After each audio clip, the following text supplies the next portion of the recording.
The most dangerous people aren't loud, they're calculated. They don't chase chaos, they engineer it. While the world worships charm, kindness, and noise, these men move in silence, studying patterns, learning your weaknesses before you even sense theirs. They are calm when others panic, cold when others beg. Their power doesn't come from muscle or money. It comes from understanding how people really work. Every era has produced them, from Machiavelli's princes to today's quiet strategists in boardrooms and bedrooms. They see life as a chessboard, not a battlefield. And while most men are busy playing fair, these few have mastered the art of playing to win. So ask yourself, what kind of man becomes truly untouchable? What kind of mind doesn't just survive the game, but bends it? Because the truth is this: power doesn't belong to the kind, the loud, or the morally pure.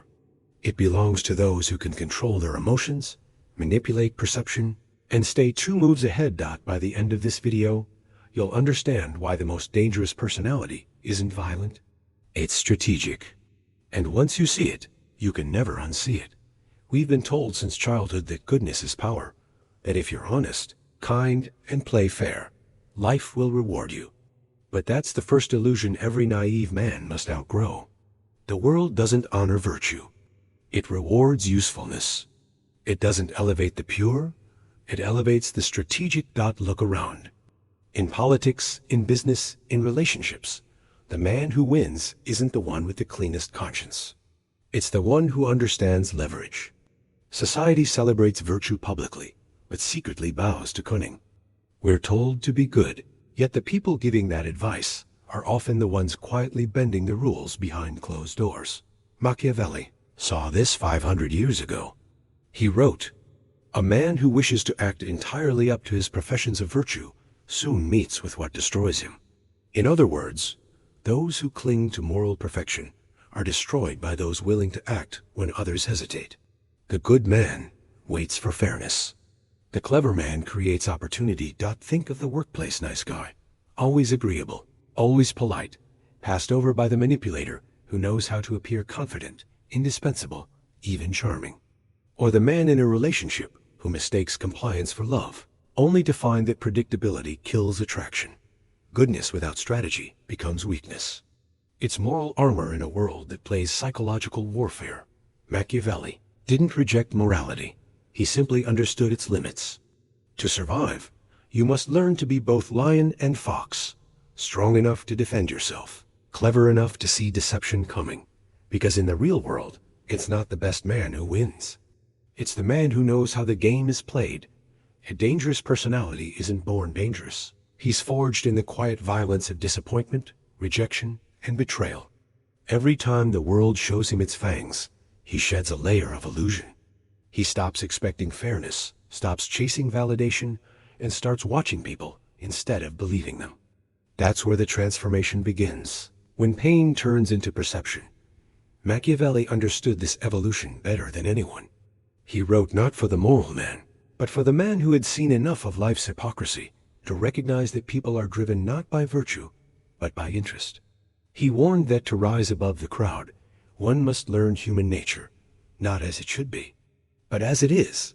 The dangerous man sees that kindness is often manipulation in disguise, that promises are tools, and that morality shifts depending on who holds the power.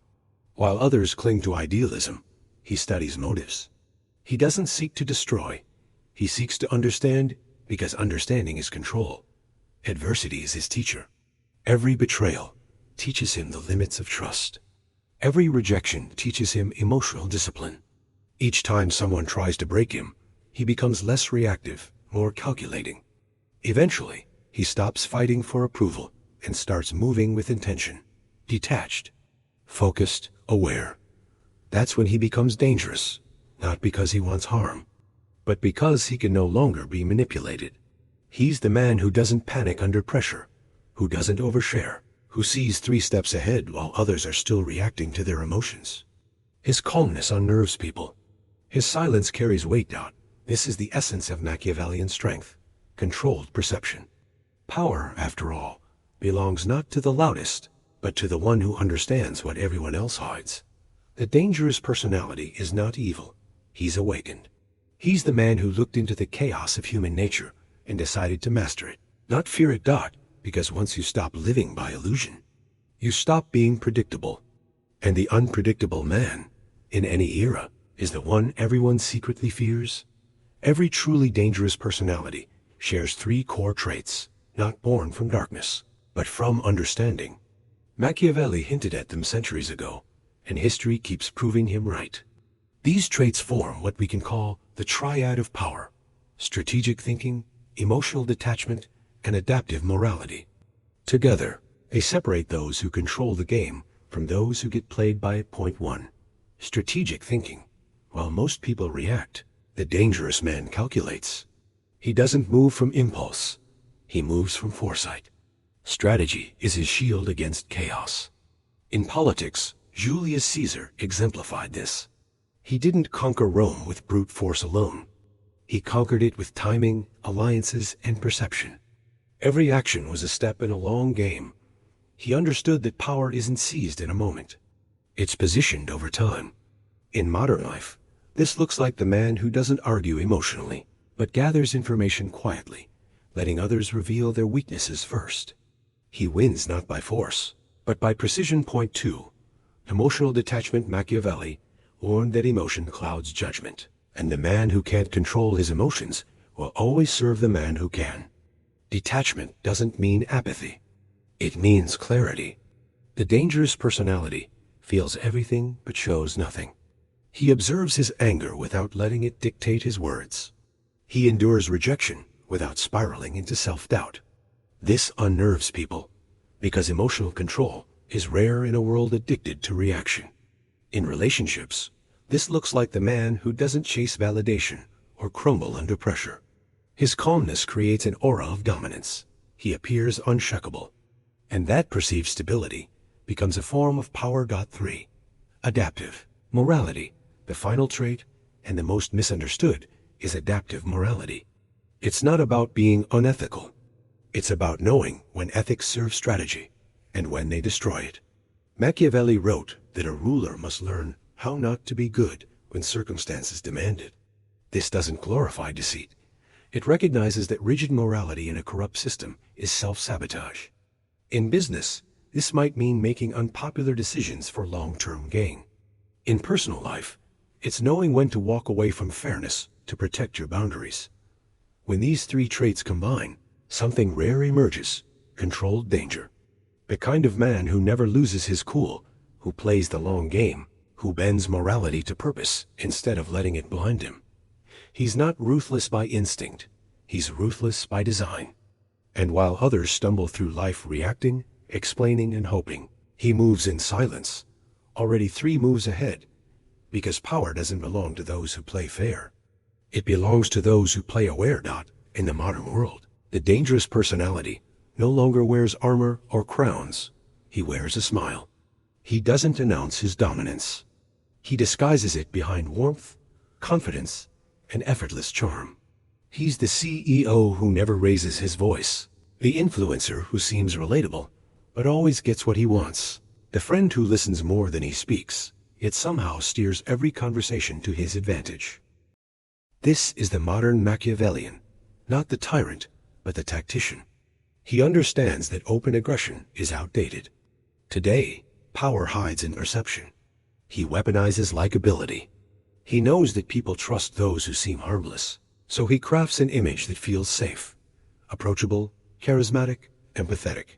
But beneath that calm exterior is a mind constantly calculating. He doesn't need to shout to lead. Others willingly follow him because he makes them want to. In corporate hierarchies, he plays politics with surgical precision, complimenting the right people, observing weaknesses, and always keeping his emotions invisible. In social circles, he's the one who never argues, but always gets the last word. Even in relationships, he maintains control by understanding emotional leverage, giving attention just enough to keep desire alive, withdrawing it when he needs space to reassert power. You've met him before. You've probably even admired him. He's the man who never seems fazed, who never reveals too much, and who somehow makes people work harder to earn his approval. He dominates not through force, but through psychology, by mastering the art of being underestimated. This is why the modern world rewards subtle manipulation over raw aggression. Society calls it emotional intelligence, but Machiavelli would call it what it truly is: strategic empathy. The ability to read others deeply, mirror what they crave, and use that knowledge to influence outcomes. The dangerous man has simply evolved. He doesn't fight the system. He blends into it. He hides his power behind charm, his dominance behind diplomacy, and his ambition behind a calm smile. Because the most dangerous predator at any age is the one that doesn't look like a threat. Until it's too late. Most men aren't weak because they lack potential. They're weak because they're predictable. They spend their lives chasing validation instead of cultivating power. They think being agreeable earns them loyalty, that saying yes keeps them safe, that pleasing others buys respect. But the truth is brutal. Approval is a leash. And every time you seek it, you wrap that leash tighter around your own neck. The average man fears rejection like death. He texts too often, apologizes too quickly, and over-explains his intentions. He mistakes tolerance for affection and effort for value. He doesn't realize that the more emotionally reactive he becomes, the easier he is to control. When others can read your emotions like an open book, they don't respect you, they use you. Contrast this with the Machiavellian man: calm, unreadable, composed. When someone insults him, he doesn't flinch. When life tests him, he doesn't collapse into emotion. He observes. His silence is unnerving because it signals one thing: control.